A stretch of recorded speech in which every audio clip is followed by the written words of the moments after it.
ఉదయం 6:30కి బస్సు బయలుదేరితే 7:30 వరకు మా దగ్గర ఉండాలి బండి. ఈ ఎమ్మెల్యే గారు కాన్వాయ్ అయితే ఎదురొక పోలీస్ కారు, ముందు ఒక పోలీస్ కారు ఉండి సైరన్ వేస్తూ సఫా సఫా సఫా సఫా సఫా ఏది ఉన్నా కూడా క్లియరెన్స్ చేస్తూ వెళ్ళిపోతుంటారు. టైం టు టైం ఎమ్మెల్యే గారు కాన్వాయ్ అయితే వెళ్తుంది. ఇది స్కూల్ బస్సు కదా, ఒక ఊరు నుంచి ఇంకొక ఊరు వెళ్ళాలి. 2-3 సందులు, 4-5 సందులు ఉంటాయి. ఆ సందులు క్లియర్గా ఉంటాయా? ఏ ట్రాక్టర్ అడ్డం ఉంటుంది, ఒక ఆటో అడ్డం ఉంటుంది, సైకిళ్ళు అడ్డం ఉంటాయి, స్కూటర్లు అడ్డం ఉంటాయి. అటు ఒక బైక్ ఇటు ఒక బైక్ మధ్యలోంచి బస్సు పోవాలా, పోదు.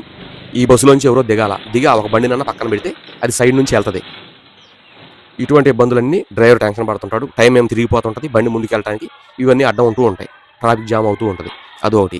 వెళ్ళాం అంతా ఓకే. మనకి 30 మంది మీరు చెప్తారు కానీ 60 మంది ఎక్కుతారు పిల్లలు. ఎక్కిన తర్వాత